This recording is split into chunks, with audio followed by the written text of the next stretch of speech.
Assalamu alaikum dear students. I'm Naveed Ahmed. I'm here to teach zoology for grade 12.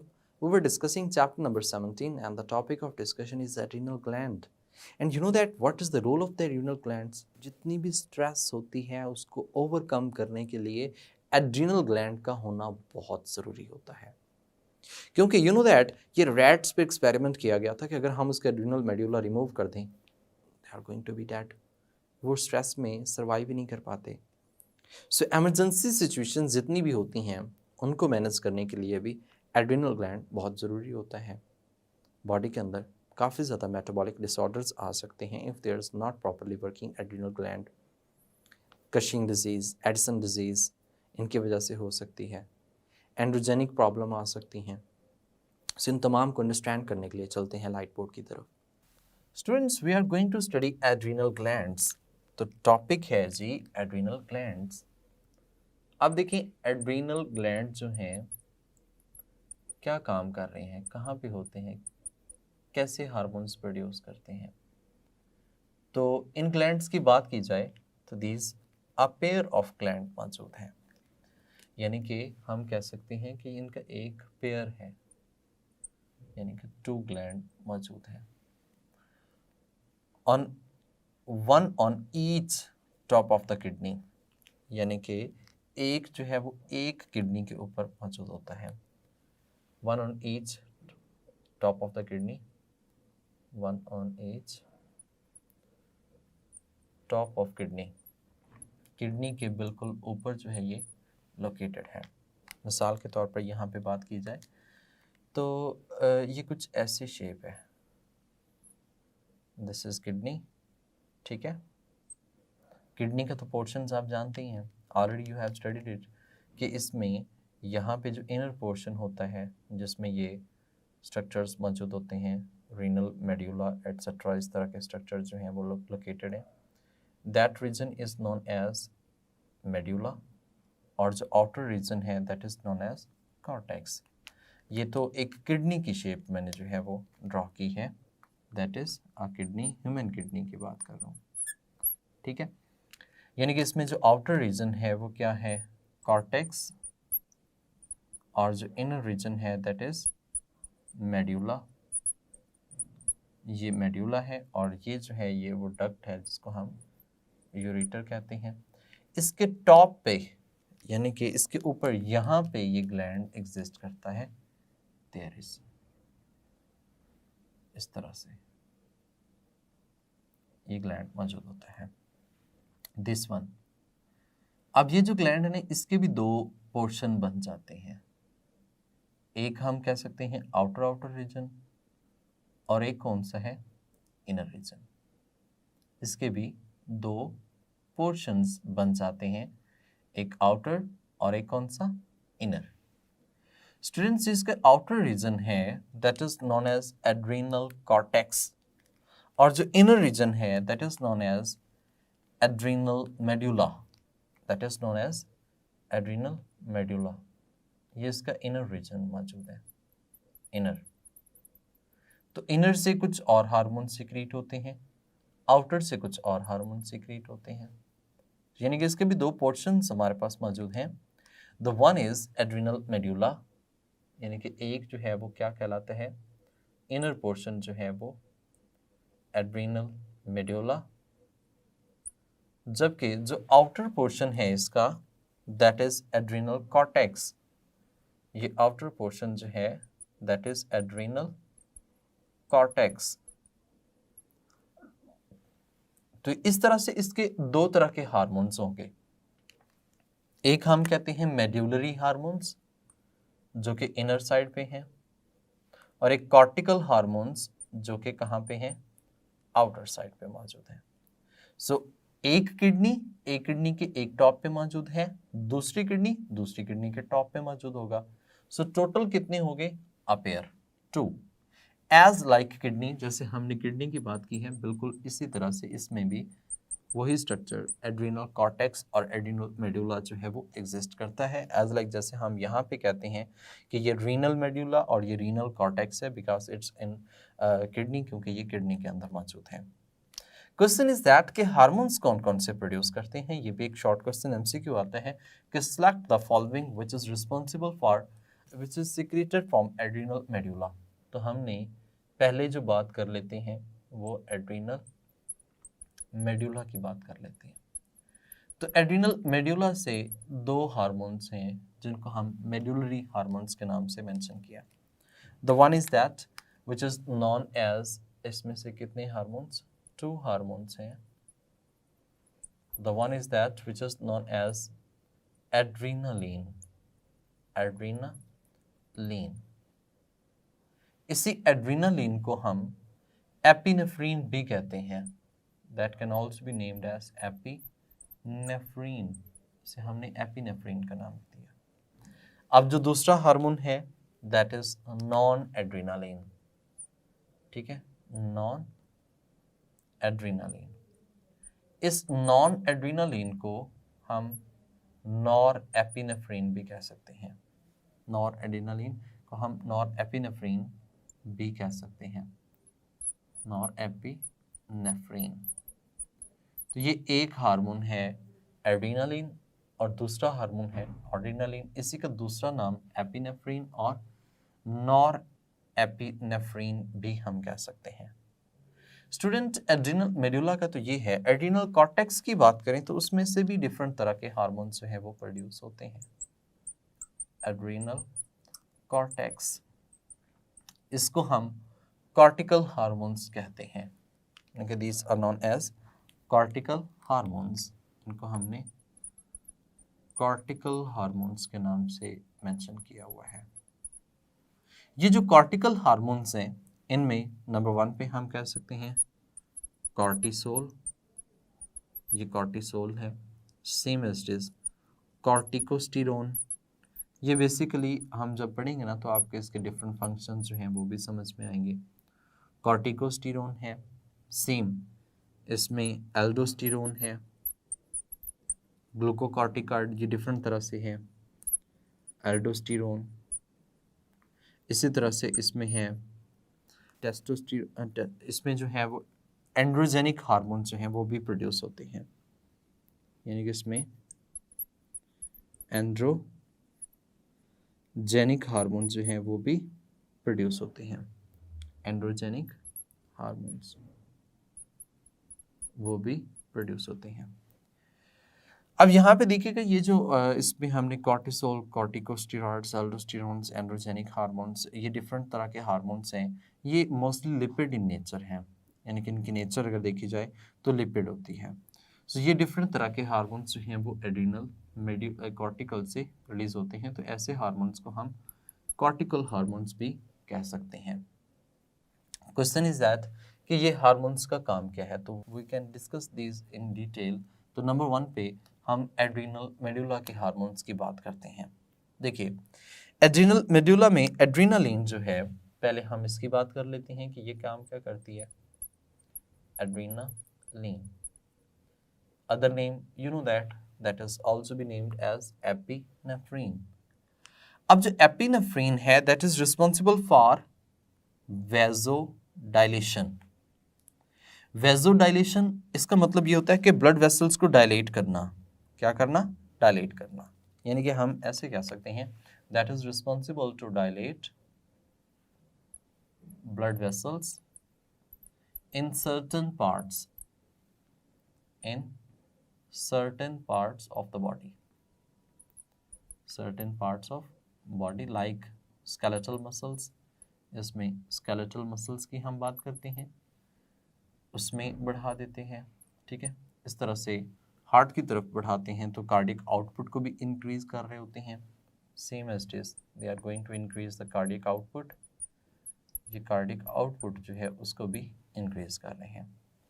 तो यहाँ पे ये जो मैंने एक टर्म बताई आपको वेसोडाइलेशन, तो ये डायलेट करने के मामले में है। और सर्टन पार्ट्स की हमने बात की है कि ये स्केलेटल मसल्स और कार्डियक आउटपुट जो है इसको बढ़ाने में इन्वॉल्व होती है। तो ये एक टर्म जो हम इसमें यूज़ करते हैं वो है वेसोडाइलेशन। ये वेसोडाइलेशन का प्रोसेस जो है ये काम करवा रही होती है। स्टूडेंट्स इसमें हमने ये बात भी की है कि जो नॉर एपिनेफ्रिन है, जिसे हम नॉन एड्रेनालिन के नाम से मेंशन करते हैं, दैट्स द सेकंड हार्मोन जिसे हमने नॉन एड्रेनालिन के नाम से मेंशन किया, नॉन एड्रेनालिन। अब ये जो होती है ये बिल्कुल इसके ऑपोजिट कर रही है। यहाँ पे हमने कहा वेसोडाइलेशन है, सो डायलेट ब्लड वेसल्स, तो हम कहते हैं कि नॉर एड्रेनालिन जो होती है that is responsible for constriction of blood vessels, यानी कि यहाँ पे हम इसे कह सकते हैं कॉन्स्ट्रिक्शन ऑफ ब्लड वेसल्स। ये ब्लड वेसल्स को कॉन्स्ट्रिक्ट करने में इन्वॉल्व होती हैं। But you know that that is not in the whole body, in certain parts again, certain parts में ये काम परफॉर्म करेंगे। अब सर्टन पार्ट्स कौन से हो सकते हैं, उसमें गट है मेनली, ताकि वहाँ पे डाइजेशन को क्या किया जा सके, इनहिबिट किया जा सके। अब जब हम इसकी बात करेंगे तो ये गट में जो है वो वहाँ पे हम कह सकते हैं कि ये ब्लड वेसल्स को कॉन्स्ट्रिक्ट करवाएंगे, कॉन्स्ट्रिक्ट करवाने से उसकी तरफ ब्लड फ्लो जो है वो कम हो जाएगा। सो इन शॉर्ट आप ऐसे कह सकते हैं these are responsible for vasoconstriction, ये वेजो कॉन्स्ट्रिक्शन के लिए इस्तेमाल होती हैं। इसमें लफ्ज़ वेजो का मतलब ब्लड वेसल्स और कॉन्स्ट्रिक्शन का मतलब कॉन्स्ट्रिक्ट करना। स्टूडेंट ये गट को GITP लिखा हुआ है, गैस्ट्रो इंटेस्टाइनल ट्रैक, तो एक ही बात है, चाहे हम गट लिख लें, चाहे हम गैस्ट्रो इंटेस्टाइनल ट्रैक लिख लें, चाहे हम फूड कैनाल कह सकते हैं, एक ही बात है। अच्छा, ये भी जो होती है कार्डिक आउटपुट को इंक्रीज करने में इन्वॉल्व होती है। यहाँ पे हम कह सकते हैं दैट इज कार्डिक आउटपुट को इंक्रीज करने में इन्वॉल्व है। बेसिकली कार्डिक आउटपुट होता क्या है, कार्डिक आउटपुट हम ऐसे कह सकते हैं कि इन 1 मिनट जितना ब्लड हार्ट आउटवर्ड मूव करवाता है उसे हम कार्डिक आउटपुट कहते हैं। और यहाँ पे ये जो कार्डिक आउटपुट है that is the combined function of adrenaline and nor adrenaline. ये जो कंबाइंड फंक्शन होते हैं, दोनों मिलकर परफॉर्म करते हैं, उसे हम इनको सिनर्जिस्टिकली वर्किंग कह सकते हैं। तो सिनर्जिस्टिक मिलकर दोनों जब काम करते हैं तो they are responsible to increase the blood cardiac output. यहाँ पे दोनों जो हैं वो कार्डिक आउटपुट को बढ़ाने में, इंक्रीज करने में जो हैं वो रिस्पॉन्सिबल होते हैं। स्टूडेंट्स, हमने डिस्कस किया एड्रिनल ग्लैंड, और एड्रिनल ग्लैंड में हम जो डिस्कस कर रहे हैं वो मेडुलरी हार्मोन्स के मुतालिक डिस्कस किया हमने, medullary hormones. And you know that medullary hormones में दो तरह के हार्मोन्स हैं, एक हमने पढ़ा एड्रेनालिन और दूसरा हार्मोन जो है वो कौन सा है, नॉर एड्रेनालिन। जब हम एड्रेनालिन के मुतालिक पढ़ रहे हैं तो हमने एक मेन बात की कि ये वेजो डायलेशन में and that is in vasoconstriction, but in certain parts. यहाँ की बात की जाए तो dilate blood vessels in certain parts of the body like that skeletal system, skeletal muscles को, जिससे उसकी कार्डिक आउटपुट भी इंक्रीज करवाने में रिस्पॉन्सिबल है। और ये जो डायलेशन ऑफ ब्लड वेसल्स, ये वेजो डायलेशन कहलाती, ताकि वहाँ पे ब्लड फ्लो जो है वो ज़्यादा करवाया जाए। जबकि नॉर एड्रेनालिन जो है ये constriction of blood vessels in certain parts of the body like that GIT और गट, तो ये भी सर्टन पार्ट्स में होता है, तो ये भी वेजो डायलेशन, ये कार्डिक आउटपुट को इंक्रीज कर रही। तो दोनों का बेसिकली सिनर्जिस्टिकली फंक्शन होता है कार्डिक आउटपुट को इंक्रीज करना, एक जगह पे कम करना, दूसरी जगह पे ज़्यादा करना। इससे क्या होगा, इंक्रीज्ड ब्लड प्रेशर, दोनों की वजह से ब्लड प्रेशर जो है वो क्या हो जाएगा, इंक्रीज हो जाएगा।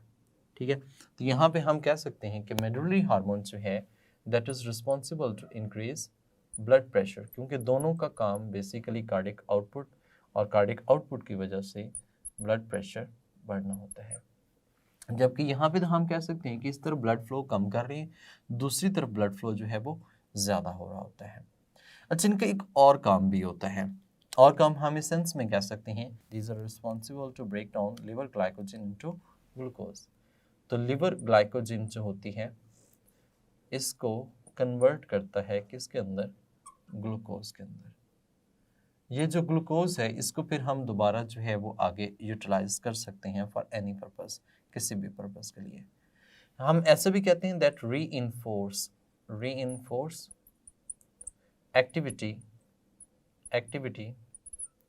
ऑफ सिंपैथेटिक नर्वस सिस्टम, यानी कि जो सिंपैथेटिक नर्वस सिस्टम है उसकी एक्टिविटी को इंक्रीज कर देता है, सिंपैथेटिक नर्वस सिस्टम।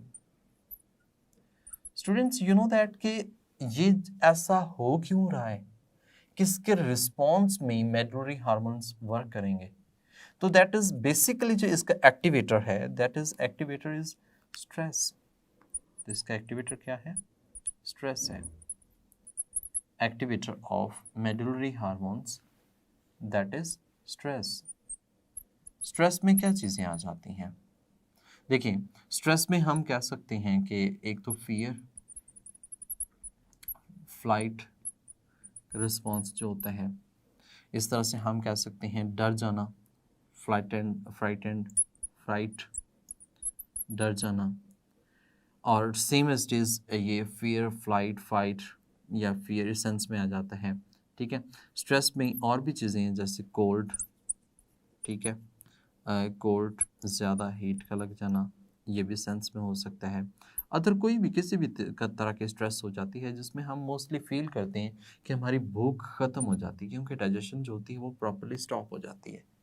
जब डाइजेशन स्टॉप हो जाती है तो इस वजह से ये सिंपैथेटिक नर्वस सिस्टम वर्किंग करते हैं, और जब ये वर्किंग करता है तो ये काम जो है वो स्टॉप हो जाता है। सो अब हम इसके अगर डिसऑर्डर्स की बात करें तो डिसऑर्डर यू नो दैट, हम जब इसके डिसऑर्डर की बात करते हैं तो डिसऑर्डर इसका बहुत रेयर है, लेकिन फिर भी हम ये कहें कि अगर एक्सेस अमाउंट है, एक्सेस अमाउंट, तो एक्सेस अमाउंट में that is responsible to increase blood pressure. ये ब्लड प्रेशर को इंक्रीज करने के लिए रिस्पॉन्सिबल होते हैं। स्टूडेंट्स यू नो दैट कि लेबॉर्ट्री के अंदर एक एक्सपेरिमेंट परफॉर्म किया गया। उस एक्सपेरिमेंट में हमने उनका एड्रीनल मेड्यूला रिमूव कर दिया, यानी कि जब हम रैट के ऊपर एक्सपेरिमेंट परफॉर्म किया गया, उसका एड्रीनल मेड्यूला जो है वो रिमूव कर दिया गया। एड्रीनल मेड्यूला सर्जिकली रिमूव किया हमने, रिमूव्ड। जब इसका एड्रीनल मेड्यूला रिमूव कर दिया, that is unable to withstand with stress, unable to withstand with to stress। तो स्ट्रेस बियर नहीं कर पाया, डेड हो गए, क्योंकि बेसिकली जो हमारा मेडुलरी हार्मोन है ये स्ट्रेस की सिचुएशन में ही हमें सर्वाइव करने में हेल्प करता है, क्योंकि उस वक्त हमें ग्लूकोज रिक्वायर्ड होता है, ब्लड प्रेशर ऑटोमेटिकली, हार्ट जैसे आप मतलब डरते हैं तो आपकी हार्ट रेट तेज़ होती है तो ब्लड प्रेशर भी तेज़ हो जाता है, कार्डियक आउटपुट को बढ़ाया जाता है, मसल्स इनमें एनर्जी ब्लड फ्लो ज़्यादा करवा दिया जाता है, और जो unnecessary like that gut GIT उनमें ब्लड फ्लो कम करवा दिया जाता है। तो इस तरह से ओवरऑल हमें स्ट्रेस की सिचुएशन में सर्वाइव करने के लिए, हेल्प आउट करने के लिए एड्रिनल मेड्यूलरी हार्मोन्स बहुत इंपॉर्टेंट रोल प्ले करते हैं। सो इमरजेंसी सिचुएशन में यही हार्मोन्स जो हैं वो इन्वॉल्व होते हैं। हम यहाँ पे ये भी कह सकते हैं कि ये सिंपैथेटिक नर्वस सिस्टम की एक्टिविटी को बढ़ा रही हैं, और वो सिंपैथेटिक नर्वस सिस्टम तो आपका जितना भी है वो इमरजेंसी सिचुएशन को कंट्रोल करने में इन्वॉल्व होता है। नेक्स्ट हम बात करते हैं कॉर्टिकल हार्मोन्स की। अब देखिए students, cortical hormones you know that जो कि कॉर्टेक्स से, एड्रिनल कॉर्टेक्स से रिलीज होते हैं। ये जो कॉर्टिकल हार्मोन्स हैं इनका नंबर डिफरेंट है, और इनका रोल भी एक तरह से डिफरेंट हम कह सकते हैं, but one of them hormone is androgens. हम पहले एंड्रोजेंस की बात कर लेते हैं। एंड्रोजन एक हार्मोन है, एंड्रोजन। ये जो एंड्रोजेंस होते हैं ये वेरी स्मॉल अमाउंट में मेल और फीमेल दोनों में सीक्रेट होते हैं, that is in very small amount में, इनकी बहुत कम अमाउंट कंसंट्रेशन होती है, अमाउंट में secreted in both male and female, यानी कि दोनों मेल और फीमेल के अंदर जो है ये सीक्रेट होते हैं, मेल एंड फीमेल। अब देखिए मेल और फीमेल में क्या क्या काम करते हैं, तो बेटा स्टूडेंट्स दोनों में सेम काम करते हैं। कैसे? देखिए दोनों में क्या काम कर रहे हैं, these are responsible for development of male secondary sex characteristics, development of male secondary sexual characteristics, secondary sex characteristics. ठीक है, अब देखिए ये जो development of male secondary sex characteristics हैं, इसमें आता क्या क्या है। अब एक तो मेल को हम आइडेंटिफाई करना चाहें तो हम उसके टेस्टिस से कर सकते हैं, ये उसका प्राइमरी सेक्स ऑर्गन है। उसके बाद सेकेंडरी क्या है, चेहरे पे बालों का आना, आवाज़ का भारीपन हो जाना, इस तरह से मसल्स का स्ट्रॉन्ग हो जाना, ये मेल की सेकेंडरी सेक्स कैरेक्टरिस्टिक्स होती हैं। अब मेल की जो सेकेंडरी सेक्स कैरेक्टरिस्टिक्स हैं, इनका development that is due to androgens, ये एंड्रोजेंस की वजह से होता है। और एंड्रोजेंस मेल और फीमेल में दोनों तरह से होते हैं। अब इसकी भी एबनॉर्मेलिटी जो होती है वो हम कहते हैं रेयर है। इसकी भी एबनॉर्मेलिटी जो है वो क्या है, रेयर है। एबनॉर्मेलिटी रेयर है। बट फिर भी हम कहें कि if there is tumour in the female, female में अगर ट्यूमर आ जाता है, if there is tumour in female, tumour on adrenal cortex in female, on adrenal cortex in female, तो फीमेल में एंड्रोजन की कंसंट्रेशन क्या हो जाएगी, बढ़ जाएगी। Increase androgens in female. जब फीमेल में इसकी कंसंट्रेशन इंक्रीज हो जाएगी फीमेल में, तो फीमेल में मेल कैरेक्टरिस्टिक्स डेवलप होना शुरू हो जाएंगी। फीमेल में क्या होगा, male characteristics, male character develop होना शुरू हो जाएंगे। सेकेंडरी सेक्सुअल कैरेक्टरिस्टिक्स जो हैं वो उसमें डेवलप होना शुरू हो जाएंगी। और ये हम कह सकते हैं कि बहुत ही रेयर होता है, इतना ज़्यादा नहीं होता। सो अभी तक जो हमने डिस्कस किया है मेडुलरी हार्मोन्स दोनों का फंक्शन, एक्टिवेटर और उसमें डिसऑर्डर्स। उसके बाद फिर हमने कॉर्टिकल हार्मोन्स, कॉर्टिकल हार्मोन्स में हमने एक हार्मोन एंड्रोजन जो है उसकी डिटेल को डिस्कस किया कि कैसे सीक्रेट होता है, इसका काम क्या होता है, if there is abnormality then what will happen, अगर एबनॉर्मलिटी होती है तो क्या होगा। और मोस्टली एबनॉर्मलिटी हमने फीमेल की बात की है कि अगर फीमेल में ये ज़्यादा हो जाती है that will lead to development of male secondary characteristics in the female, वो फीमेल में मेल सेकेंडरी कैरेक्टरिस्टिक जो हैं वो डेवलप होना स्टार्ट हो जाती हैं। नेक्स्ट इसके जो हैं वो कॉर्टिकल हार्मोन्स में कॉर्टिकोस्टेरोन, कॉर्टिसोल, ग्लूकोकॉर्टिकॉइड, एल्डोस्टेरोन देखते हैं नेक्स्ट लाइट बोर्ड के अंदर। स्टूडेंट्स हम डिस्कस कर रहे थे कॉर्टिकल हार्मोन्स को, और कॉर्टिकल हार्मोन्स में हम जानते हैं कि ये एड्रिनल कॉर्टेक्स से सीक्रेट होते हैं। और एड्रिनल कॉर्टेक्स में सबसे आउटर पोर्शन होता है और उसमें जो एक हार्मोन हमने डिस्कस किया that was androgenic hormone, androgenic hormone. ये एंड्रोजेनिक हार्मोन है जो कि कॉर्टिकल हार्मोन्स में आता है। यू नो दैट इसकी सिक्रीशंस होती रहती है मेल के अंदर भी फीमेल के अंदर भी, और ये मेल सेकेंडरी कैरेक्टरिस्टिक्स जो हैं सेक्सुअल कैरेक्टरिस्टिक्स को डेवलप करवाने में रिस्पॉन्सिबल होता है। Further a number of hormones जो हैं वो कॉर्टिकल रीजन से सीक्रेट होते हैं। One of them is cortisol, यानी कि हम इसे डायरेक्टली ऐसे भी कह सकते हैं कि ये कॉर्टिसोल है। कॉर्टिसोल में फिर आगे डिफरेंट वेरिएशंस आ जाती हैं। अब इनके एक्टिवेटर की हम बात करते हैं कि ये जो है वो सीक्रेट कब होते हैं, क्या इनको स्टिमुलेट कौन करता है। तो आपने पढ़ा होगा एड्रिनल कॉर्टिकोट्रोफिन हार्मोन ACTH। बेसिकली वो जो ACTH है उसका जो रिलीजिंग फैक्टर है वो हाइपोथैलेमस देता है। यानी कि अगर हम इस पैटर्न को रिवाइज करूं तो आपको अगर याद हो तो हमारे जो हाइपोथैलेमस है, हाइपोथैलेमस जो है इससे एक पॉइंट जो है वो रिलीज होता है जिसे हम ACTRF कहते हैं, एडिनोकॉर्टिकोट्रोफिन रिलीजिंग फैक्टर।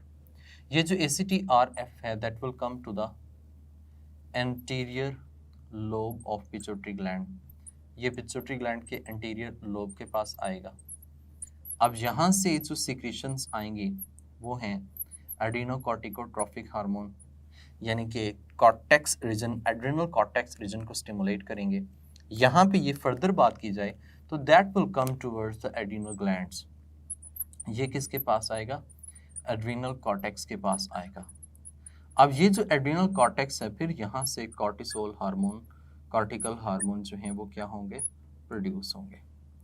और मेनली हम यहाँ पे ये बात करते हैं कि जो हाइपोथैलेमस है बेसिकली यही डिटेक्शन और आगे वर्किंग में रोल प्ले करता है। तो जितनी भी स्ट्रेस की सिचुएशंस होती हैं उनको रेगुलेट करने के लिए, प्रॉपरली बैलेंस करने के लिए कॉर्टिकल हार्मोन्स इन्वॉल्व होते हैं।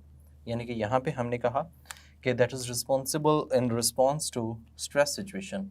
वैसे तो हमने कहा कि एक्टिव ऑल टाइम जो है ये एक्टिव होते हैं, but specifically in stress situation में ज़्यादा है। अब स्ट्रेस की बात की जाए ना तो स्ट्रेस में हम कहते हैं इन्फेक्शन, शॉक, ठीक है, शॉक मतलब डर जाना जिसे हम कह सकते हैं, या फिर इसमें कोई भी फियर हो सकता है, ठीक है, something like this, any type of the you can say the stress. When there is a stress, there will be secretions of the cortisol hormones or the cortical hormone that will secrete and that will manage your body properly. आपकी body के जितने भी systems हैं उनको manage करने में involve होती है। सर्टन हार्मोन्स हैं जो इसमें इन्वॉल्व होते हैं। उन हार्मोन्स की बात की जाए तो कॉर्टिसोल हार्मोन्स में एक हार्मोन है ग्लूकोकॉर्टिकॉइड हार्मोन। ये जो ग्लूकोकॉर्टिकॉइड हार्मोन है, its name representing that it is responsible to increase blood sugar level. यानी कि हम ऐसा कह सकते हैं it is responsible to increase blood glucose level. ये ब्लड ग्लूकोज लेवल को इंक्रीज करने में क्या होता है, रिस्पॉन्सिबल होता है। ब्लड ग्लूकोज को इंक्रीज करना इसका काम है, बट कैसे इंक्रीज करेंगे? That will increase by breakdown of protein. ये प्रोटीन्स की ब्रेकडाउन करके ग्लूकोज के लेवल को क्या करेगा, इंक्रीज करेगा। यहाँ पे हम एक क्वेश्चन अराइज कर सकते हैं कि ये जो फंक्शन है increase in blood glucose level, that is similar to, ये फंक्शन किससे सिमिलर होता है, ग्लूकागोन से।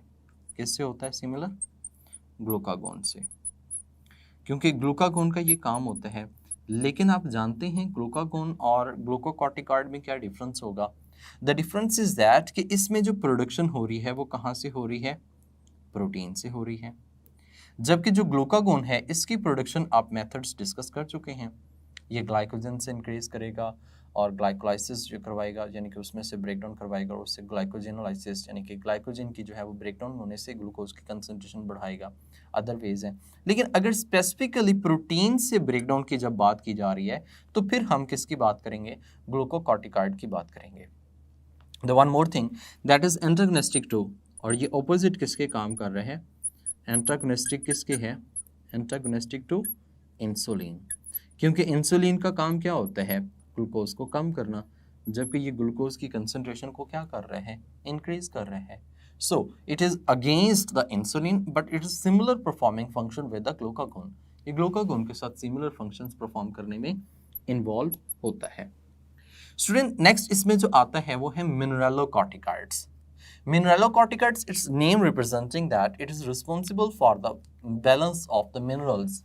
It is responsible for the balance of the minerals. So it is mineralocorticoid hormone.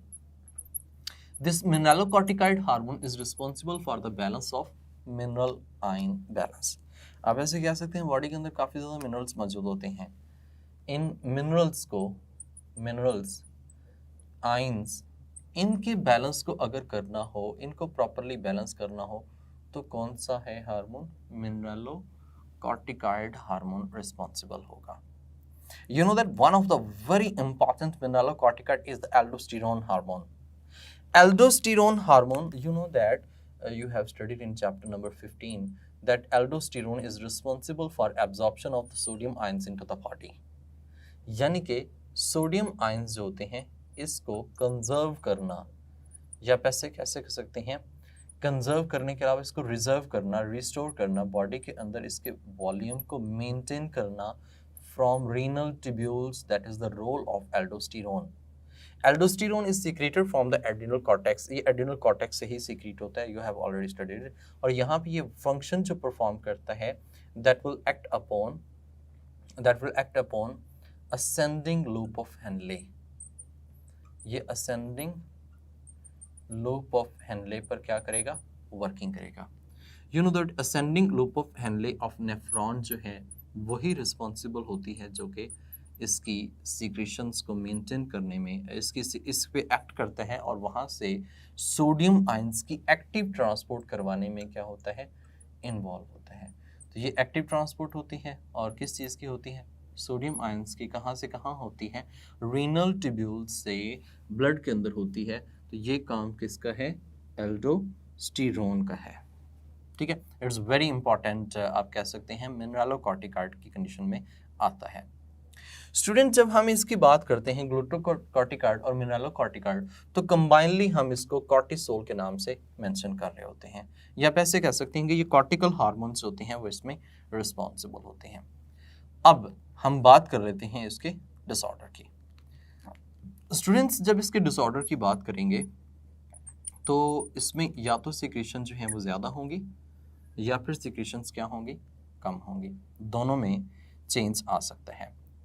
अब जब सिक्रेशंस ज़्यादा या कम होती है तो सर्टेन डिजीज़ होने के चांसेस होते हैं। हम यहाँ पे ओवरऑल कॉर्टिकल हार्मोन्स का जिक्र कर रहे हैं, not talking about a specific type of hormone in related to the aldosterone, glucocorticoid और mineralocorticoid. We are talking overall, हम ओवरऑल कॉर्टिकल हार्मोन्स का जिक्र करते हैं कि if there is cortical hormones are decreased और in their secretions will increase, then what will be happen. अगर इनकी सिक्रेशंस यानी कि ऊपर नीचे होती हैं देन क्या होगा, तो दो ही कंडीशंस हैं।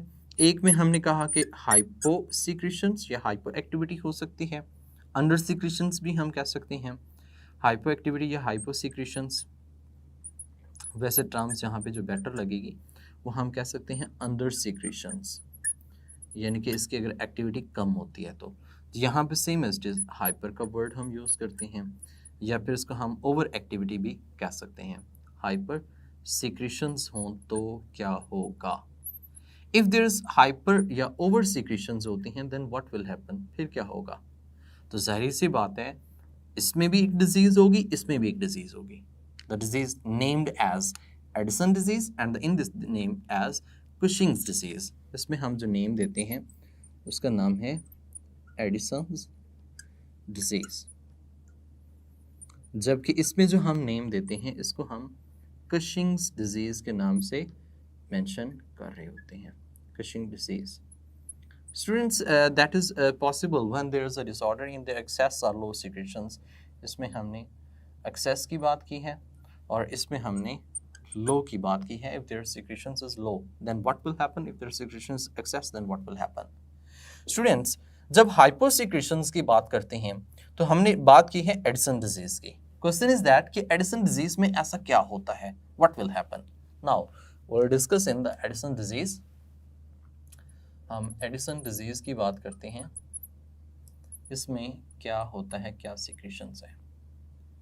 स्टूडेंट, यहाँ पे एक बात नोट कीजिएगा कि अंडर सिक्रेशंस की वजह से हो रहा है। आप इसका काम देख लें, काम क्या है। काम ये है जी कि एक तो स्ट्रेस के सिचुएशन में सरवाइव करना, दूसरा हम कह सकते हैं काम ये है ग्लूकोज की प्रोडक्शन करवाना। हम यहाँ पे भी ऐसे कह सकते हैं कि इंसुलिन ग्लूकागोन के सिमिलर फंक्शन जो है वो परफॉर्म करवा रहा है। अब दूसरा हमने कहा मिनरल आयंस के बैलेंस में रिस्पॉन्सिबल है। एल्डोस्टेरोन सोडियम की कंसंट्रेशन को मेंटेन करने में इन्वॉल्व होता है। तो जब इसकी सिक्रेशंस कम होंगी तो क्या स्ट्रेस की सिचुएशन में सर्वाइव करने में हेल्प करेगा? नो। क्या प्रोटीन ब्रेकडाउन होगी ग्लूकोज के अंदर? नो। क्या आयंस मिनरल्स इनका बैलेंस होगा? नहीं होगा। सो अगर तो इसकी सिक्रेशंस लो है तो इसके ये काम नहीं होंगे। जब काम नहीं होंगे तो फिर डिजीज कौन सी हो रही है? Addison disease. तो हम यहाँ पे एक टर्म कह सकते हैं, there is metabolic disturbance in this. Metabolic disturbance हो जाएगी, मेटाबॉलिक डिस्टर्बेंस, क्योंकि आयंस इम्बैलेंस हो जाएंगे। हम यहाँ पे ये भी कह सकते हैं कि इसमें जो कंजर्व हो रहे हैं sodium ions that will not be restored. The loss of the ions, loss of ions, ions loss हो जाएंगे। स्पेशली हम ऐसा कह सकते हैं सोडियम आयंस जो हैं that will not restore, not reserve, या इनको हम रिस्टोर नहीं कर पाएंगे। That will loss from the kidney, ये किडनी से लॉस होना शुरू हो जाएंगे। ये भी एक प्रॉब्लम हो सकती है। स्ट्रेस पे काबू नहीं पा पाएंगे और स्ट्रेस हम पे ओवरकम होगी और इतनी ओवरकम होगी that will lead to death. इसकी वजह से क्या हो जाएगी? डेथ हो जाएगी। तो मतलब it is very important to be present in the body. ये तब होगा जब एड्रिनल कॉर्टेक्स को हम रिमूव करेंगे, या फिर आप ऐसे कह सकते हैं there will be no activity of the adrenal cortex hormones. Adrenal cortical hormones की एक्टिविटी नहीं होगी तो एडिसन डिसऑर्डर्स की तरफ जो है वो लेकर जाएंगे। And the other thing is that Cushing disease. अब कशिंग डिजीज में क्या होता है, अब हम जरा इसको डिटेल में डिस्कस कर लेते हैं, इसके सिम्टम्स को देखते हैं। कशिंग्स डिजीज, देखिए स्टूडेंट्स, हमने यहाँ पे जो बात की है कि ये फंक्शन परफॉर्म हो रहे हैं, अगर इसकी प्रोडक्शन ज्यादा हो जाएगी तो कशिंग डिजीज होगी। अब जब ज्यादा हो जाएगी तो फिर क्या प्रॉब्लम्स रिलेट करेंगे? सिंपल सी बात है, जब कंसंट्रेशन ज्यादा हो जाएगी तो ये जो breakdown of protein to glucose है ये बढ़ जाएगी। जब breakdown to protein to glucose बढ़ जाएगी तो यू नो दैट कि जो आपके मसल्स हैं, आपकी बॉडी में जो प्रोटीन एग्जिस्ट कर रही है, that will be broken down into glucose, और ग्लूकोज की कंसंट्रेशन बॉडी के अंदर बढ़ जाएगी। जब ग्लूकोज की कंसंट्रेशन बॉडी के अंदर बढ़ जाएगी that will lead to symptoms like diabetes. Simple सी बात है, मसल्स में जो प्रोटीन्स है या अदर बॉडी पार्ट्स में प्रोटीन्स होती है उसकी ब्रेकडाउन बढ़ेगी, इंक्रीज होगी, तो उसकी वजह से ग्लूकोज का लेवल क्या हो जाएगा? इंक्रीज हो जाएगा, और जैसे इंक्रीज होगा तो that will be symptoms like diabetes. तो डायबिटीज लाइक सिम्टम्स जो हैं वो इसमें अपीयर होना शुरू हो जाएंगे। The one more thing important in it is that कि इसमें जब ये ब्रेकडाउन हो जाएगी तो आपके मसल्स वीक हो जाएंगे। मसल्स क्या हो जाएंगे? वीक हो जाएंगे, नॉट प्रॉपरली फंक्शन, ये प्रॉपर फंक्शन ही नहीं करेंगे। नॉट प्रॉपरली फंक्शन, प्रॉपरली इनमें फंक्शन ही नहीं हो पाएगा। That is problematic. And the one more thing, if there is more concentration, then there will be ionic disturbance again. इनको भी डिस्टर्ब होना शुरू हो जाएगा। जब आयनिक डिस्टर्बेंस होगा तो डेफिनेटली मेटाबॉलिज्म क्या हो जाएगा? डिस्टर्ब हो जाएगा। तो यहाँ पे हम कह सकते हैं if there is more concentration then there will be ionic disturbance. Ionic disturbance होगी, और आयनिक डिस्टर्बेंस होने की वजह से मेटाबॉलिक डिस्टर्ब हो जाएगा। मेटाबॉलिज्म क्या हो जाएगा? डिस्टर्ब हो जाएगा, प्रॉपर नहीं रहेगा। And the symptoms which is just like the diabetes that will also gain different types of problems. ये डिफरेंट टाइप्स ऑफ प्रॉब्लम्स जो हैं वो उनको भी लीड करेंगे। यहाँ पे हमने ओवरऑल जो बात की है, ये बात की है कि कॉर्टिकल हार्मोन्स में एक तो एंड्रोजेंस है जिनके मतलब हमने डिस्कस कर लिया, कॉर्टिसोल हार्मोन्स इनके एक्टिवेटर हैं, तमाम टाइम होते रहते हैं। इन्फेक्शन, शॉक, फियर या एनीथिंग अदर प्रॉब्लम जो है उसमें ये स्ट्रेस की सिचुएशन में ज़्यादा कंसंट्रेशन सीक्रेट करते हैं।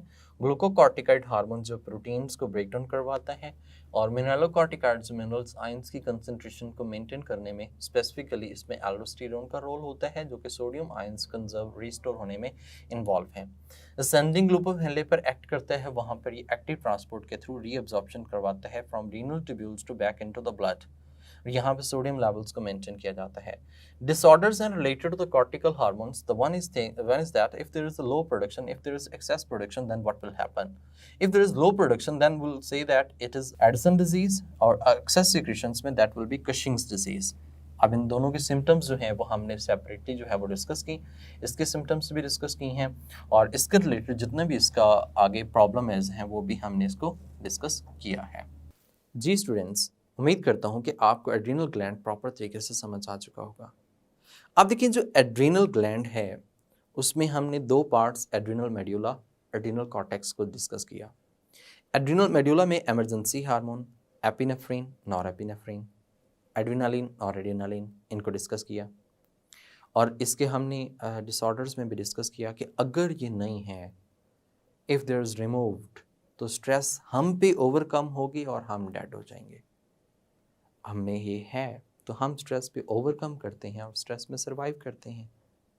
सेम अगर हम कॉर्टिकल हार्मोन्स की बात करते हैं तो अगर तो उसमें प्रॉब्लम आती है तो एडिसन डिजीज़ या फिर कशिंग डिजीज़ होगी। एंड्रोजेनिक हार्मोन्स की बात की जाए तो फीमेल में बहुत रेयर है, अगर ज़्यादा हो जाए then what will happen, what will be the conditions, you have understood properly. So next हम डिस्कस करते हैं कि गट, गट का क्या रोल है, क्या रोल प्ले करती है, किस तरह से ये अपने हार्मोन्स को सीक्रेट करती है। तो देखते हैं नेक्स्ट लेक्चर में। Take care of yourself. अल्लाह हाफिज़।